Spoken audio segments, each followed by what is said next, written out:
Think about the last time you had something important to do. Maybe it was a report for work. Maybe it was a message you needed to send. Maybe it was a project you had been thinking about for weeks. You had the time. You had everything you needed. And you still did not do it. Not because you forgot. Not because something came up. But because you sat down to start, and then you did not start. Maybe you checked your phone instead. Maybe you made coffee, and then made coffee again. Maybe you cleaned your desk. Maybe you watched one video, and then another. And then another. And at the end of the day, the important thing was still there, waiting. And you told yourself, tomorrow. If this sounds familiar, you are not alone. Researchers estimate that 20 to 25% of adults describe themselves as chronic procrastinators, and almost everyone procrastinates on something important at some point in their life. But here is the part that most people get wrong. Most people look at this behavior, the delay, the avoidance, the wasted day, and they say the same thing about themselves. I am lazy. And I want to tell you today, that is not what is happening. Not even close. The real explanation is stranger and more interesting. And understanding it might be the most useful thing you do this week. This is one of the most misunderstood behaviors in all of psychology. For decades, people treated procrastination as a time management problem. Use a better calendar. Make a to-do list, set a timer, and if those things do not work, well, you are just not trying hard enough. But a new generation of researchers looked more carefully, and what they found completely changed the conversation. Today, we are going to explore procrastination from the inside. Not how to stop it, but why it happens, because here is what I have learned. When you understand why something happens, the how becomes much clearer. And I promise you this, by the time this video ends, you will never think about procrastination or yourself the same way again. But first, let me tell you about a psychologist who spent 30 years asking one question. Why do people delay the things that matter most to them? In the 1980s, a psychologist named Timothy Pychyl was working at Carleton University in Canada. He was studying procrastination, and he noticed something that most researchers had missed. When people talked about procrastinating, they did not describe it as a planning problem. They did not say, I forgot to schedule it.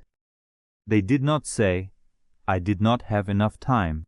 They used different language. They said things like, I just could not face it. Thinking about it made me anxious. Every time I tried to start, I felt this resistance. Pychyl listened to these descriptions, and he began to form a different theory. He started watching students in his research. He gave them a device that beeped randomly throughout the day. Every time it beeped, they had to report what they were doing and how they were feeling. And something clear emerged from the data. The students who were procrastinating were not lazy. They were not distracted. They were not bad at planning. They were avoiding something specific, not the task, the feeling the task created. When they thought about the task, the report, the email, the difficult conversation, something uncomfortable happened inside them. A small but real feeling of anxiety, or frustration, or self-doubt, or just the flat, heavy feeling of boredom. And the brain very efficiently offered a solution. Do something else. Something that feels better, right now. And the student any of us took that offer, because the relief was immediate, and the cost was later. Pychyl had a name for what he was observing. He called procrastination a problem of emotion regulation. Not time management, emotion regulation. That distinction changed everything. Before we go deeper, notice the words we have been using. Procrastinate, to delay something you intend to do, even when you know it will cause problems. Aversion, a strong feeling of not wanting to do something. Regulate, to control or manage something. Here, to manage your emotions. Avoidance, the act of staying away from something that makes you uncomfortable. These are important words in psychology, and you just understood them in context, naturally, while thinking.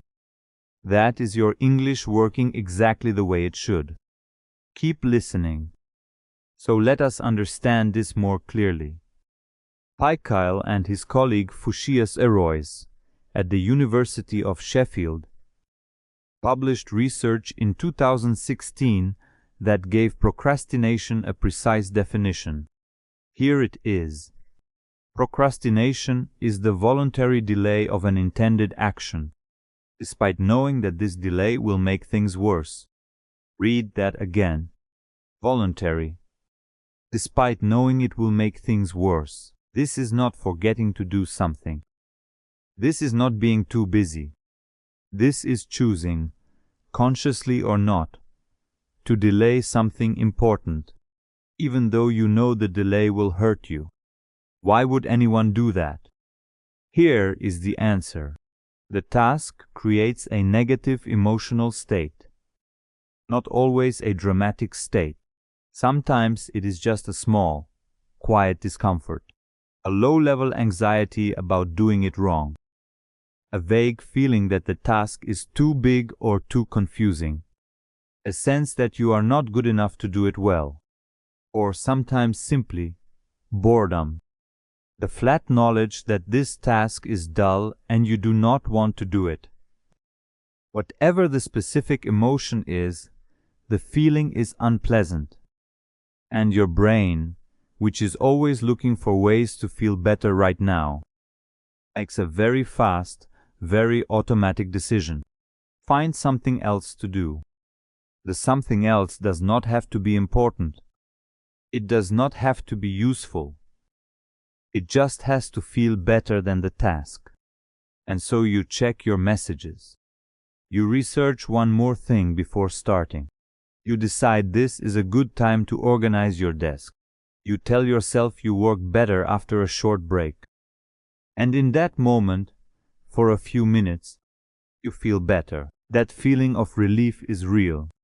The brain registers it as a reward. And anything the brain registers as a reward, it wants to repeat. This is why procrastination is not a character flaw. It is a completely logical response to an unpleasant emotional state. You are not lazy. You are uncomfortable. And you found a way to feel less uncomfortable. The only problem is, the task is still there. And now it is more pressing than before. And now you also feel guilty. And guilt creates more discomfort, which makes the task feel even harder, which makes the avoidance feel even more necessary. Do you see the problem? The solution, the avoidance, becomes the cause of more of the problem. Pychyl described this with a phrase I want you to remember. He said, procrastinators are not managing their time. They are managing their mood. And they are doing it in a way that works beautifully in the short term and destroys everything in the long term. Let me introduce you to someone. I am not going to use a real name. Let us call her Sarah. Sarah is 31 years old. She works at a marketing company. She is intelligent, genuinely, measurably intelligent. Her manager knows it. Her colleagues know it. She knows it. Sarah has a project to finish, a presentation. Important. Real deadline. She has all the information she needs. She has done this kind of work before. She could start today. But it is Monday morning, and Sarah opens her laptop, and she opens her email first, just to check. There is nothing urgent. She answers a few things that did not need answering today. Then she remembers she needs to look something up. Research, she tells herself, for the presentation. One article, then another, then a video about something related. An hour passes. She makes coffee. She has a brief conversation with a colleague. She organizes a folder on her desktop. By noon, Sarah has been busy for 3 hours and has not touched the presentation. She feels a familiar tightening in her chest. In the afternoon, she tries again. She opens the presentation file. She stares at the blank first slide. And something happens that is difficult to describe. A kind of quiet paralysis. The blank slide feels enormous. The thought of choosing the wrong words, of building something that looks inadequate, of presenting it and seeing doubt on people's faces. All of this arrives at once. In under a second, she closes the laptop and tells herself, I work better under pressure. I will do it tomorrow. I always do. And she will. Under enough pressure, she will finish it. But here is what most people miss about Sarah. They look at this story and they see delay and avoidance and bad habits. And that is all true. But underneath all of that is something much more specific. Sarah is not avoiding the presentation. She is avoiding the feeling she gets when she thinks about the presentation. The anxiety of judgment. The fear of starting something that might reveal she is not as capable as people think. Let us pause for a moment. You have been listening for 13 minutes. Let me show you what your English has absorbed. Voluntary, done by choice, not by force or accident. Guilt, the feeling that you have done something wrong. Paralysis, the inability to move or act. Cycle, a series of events that repeat in the same order. These words appeared naturally in everything we just discussed. And you understood them without stopping, without a dictionary. That is not a small thing. That is your English growing in real time. Keep going. Now, I want to show you something that will make the pattern very clear. Because what Sarah experienced is not just avoidance. It is a loop, a self-feeding cycle. And once you see it, you will recognize it everywhere. Here is how the loop works. You have a task.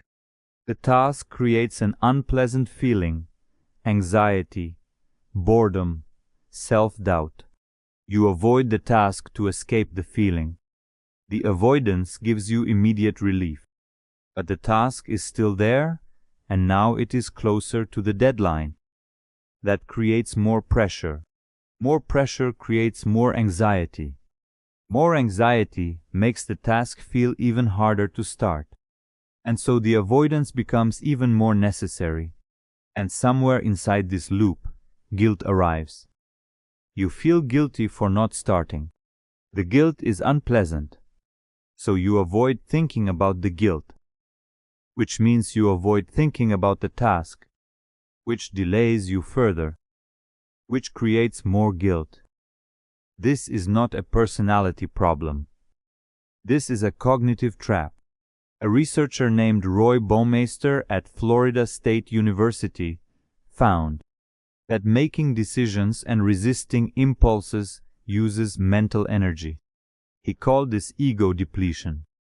When you spend the morning fighting the urge to avoid the task, telling yourself, I should start, I will start, I need to start, that internal fight exhausts you. By the afternoon, you have less mental energy to actually do the work. So the procrastinator often arrives at the evening, genuinely tired, not from working, but from the effort of not working. And now let me tell you about something that connects directly to our last video, perfectionism. There is a phrase I want you to remember. Perfectionism is procrastination in disguise. Here is what that means. The perfectionist does not procrastinate because they do not care. They procrastinate because they care too much about the outcome, about how it will look, about what it will say about them if it is not good. The perfectionist has a very clear image of what the finished work should be. Beautiful, complete, without flaws. And the gap between that image and the blank page feels impossible to cross. So they do not start. Because here is the logic that the perfectionist brain uses. If I never finish, it can never be judged as imperfect. If I never send it, no one can say it was not good enough. The unfinished work is safe. It still holds all its potential. But this is a trap, the same trap we explored in our last video, when we talked about people who protect their intelligence by never testing it. The perfectionist procrastinator is doing exactly this, protecting their ideal self by never giving the real self a chance to act. After years of research, psychologists have identified 3 specific patterns that appear again and again in people who procrastinate chronically. Let us look at each one carefully. The first pattern is called anxiety-based procrastination. This is the most common type, and it is the one we saw in Sarah. The person with anxiety-based procrastination is not avoiding the work. They are avoiding the fear of doing the work badly. The fear sounds like this. What if I start and I cannot do it? What if I finish it and people think it is not good? What if I try and I find out I am not as capable as I thought? Every time they sit down to work, these questions arrive. And because the questions are uncomfortable, the brain says, not now, later. When you feel more ready, but ready never comes. Because ready, for this person, means not afraid. And the fear does not go away by waiting. It grows. The way out of anxiety-based procrastination is not to wait until you feel ready. It is to act before you feel ready, to start with the fear still present, and to discover, as you always will, that the fear was larger than the task. The second pattern is boredom-based procrastination. This one is simpler, but it is also underestimated. The task is not frightening, it is just dull. It does not interest you. It does not excite you. It feels tedious and slow and pointless. And your brain, which evolved to seek stimulation, finds the task physically unpleasant. There is actual neurological discomfort in doing something boring. So the phone is more interesting. The other task is more interesting. Almost anything is more interesting than this. The person with boredom-based procrastination is not lazy. Their brain is doing exactly what brains do, seeking stimulation, avoiding flatness. The way out is not to make yourself love the boring task. It is to attach the boring task to something meaningful, to remind yourself why this dull thing matters, in the context of something larger that you care about. The third pattern is the most painful. It is called self-doubt procrastination. This is when a person delays not because the task is frightening or boring, but because they genuinely believe they cannot do it. They have listened to a voice, sometimes their own, sometimes someone else's, that has told them this is too hard for you. You are not smart enough. You are not talented enough. Other people can do this. You cannot, and so they do not try. Or they try and stop the moment the task becomes difficult, because difficulty, for them, is confirmation. See, I knew I could not do it. 3 key phrases before we continue. Ego depletion, the mental exhaustion that comes from resisting impulses and making decisions. When it is high, self-control is low. Intention-action gap, the distance between what you plan to do and what you actually do.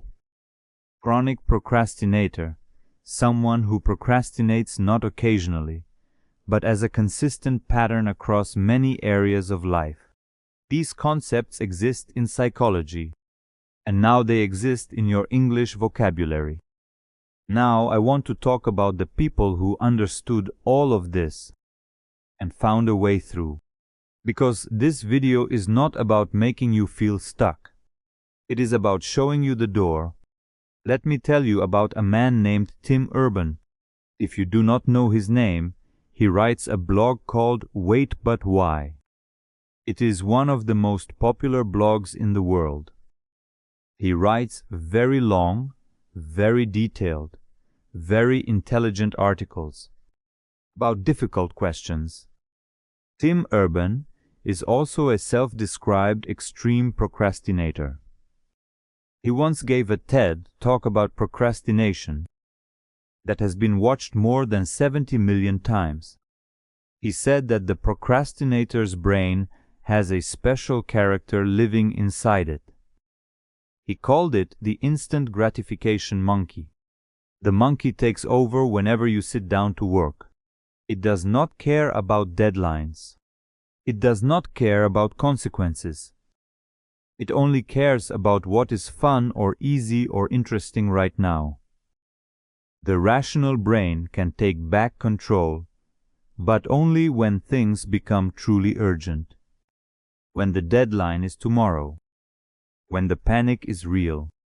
Urban said he wrote his college thesis, 90 pages, in the last 72 hours before it was due. He was not proud of this. But he noticed something in the pattern. The panic creates a kind of clarity. The instant gratification monkey disappears when the situation is serious enough. Urban's insight was not that we should create artificial panic. It was that we should understand the monkey exists.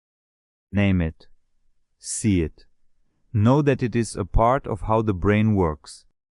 Not a flaw, not a failure, a mechanism. And there is a word for what Neff discovered. The single most important word in this entire video. That word is self-compassion. Not the vague, feel-good version. Not be kind to yourself as something you say without meaning. The specific, research-backed version. Treating yourself after a failure or a difficulty. The way you would treat a good friend who had experienced the same thing. If your friend told you, I procrastinated all week, I feel terrible about it, you would not say, yes, you are right, you are useless. You would say, that happens. You had a hard week. What is the first small thing you can do today? When we speak to ourselves this way, when we replace the harsh internal critic with that calm, practical voice on, the nervous system settles, the guilt loop breaks, and the task becomes approachable again. A psychologist named Adam Grant, who teaches at the Wharton School of Business, has written about the difference between high standards and harsh judgment. High standards say, I want this to be excellent. Harsh judgment says, if it is not excellent, I am a failure. The first creates motivation. The second creates paralysis. And when a person with high standards learns self-compassion, when they separate the work from their worth, something opens up. They can start imperfect drafts. They can submit work that is good but not perfect. They can begin without knowing the end, because the fear of imperfection is no longer a threat to who they are. This is the turning point. So let me give you something to take with you. We started with one question. Why do people procrastinate? And what we found is this. Procrastination is not laziness. It is the brain's response to emotional discomfort. The task creates a negative feeling, anxiety, boredom, self-doubt. The brain escapes through avoidance. The avoidance creates guilt. The guilt creates more discomfort, and the loop continues. But the loop can be broken, and here is how. First, recognize the emotion, not just the behavior. The next time you avoid a task, ask yourself, what does this task make me feel? Not I am being lazy, but I am feeling anxious or I am feeling bored. Name the emotion. It loses some of its power when you name it. Second, use the 2-minute rule, not as a trick, but as a truth. The resistance is almost always about starting, not doing. Open the document. Write one line. Begin somewhere. Third, watch the self-criticism. When you notice the voice that says, "You always do this," alweer bij deins really deins schuilt. Answer it the way you would answer a friend. That happened. It is okay. What can I do right now? Fourth, separate your worth from your productivity. You are not what you produce. You are not your output on your best day or your worst. The work matters. You matter more. And finally, remember this. The goal is not to never procrastinate. The goal is to procrastinate less, to recover faster, to spend less time in the loop and more time in the work. Every person who creates something meaningful has delayed, avoided, resisted, and doubted. That is not the opposite of being a creative person. That is part of it. The difference is not between people who feel resistance and people who do not. The difference is between people who stay in the resistance and people who move through it. There is a person somewhere in the world right now watching this video. Maybe they have something important they have been putting off. Maybe it has been there for days, or weeks, or longer. Maybe that person was told at some point that their difficulty with starting was a sign of something wrong with them. But that person pressed play. They listened for nearly 40 minutes to psychology and neuroscience in a language that is not their first. They followed an argument. They understood complex words in context. They sat with difficulty and kept going. That is not procrastination. That is the opposite of procrastination. That is self-compassion in action. The willingness to begin, even when beginning is uncomfortable. You are already doing what this video is about. And if you can do it here, for 40 minutes, in a second language, on a topic that matters to you, you can do it anywhere. In the comments below this video, I want you to answer one question. Just one. What is one thing you have been putting off? Not because you cannot do it, but because starting it makes you uncomfortable. Write it in English. One sentence. It does not need to be perfect. Write something imperfect on purpose. Because when you name the thing you are avoiding, it changes. It becomes specific. And specific things are much easier to begin than vague fears. If you want to keep learning English through ideas that actually make you think, subscribe to this channel. Every video here is built the same way. We take a question that matters. We explore it honestly. And along the way, your English grows, not through drills or exercises, but through real comprehension, real thinking, real English. I will see you in the next one. And remember, you are not managing your time. You are managing your heart. Start there.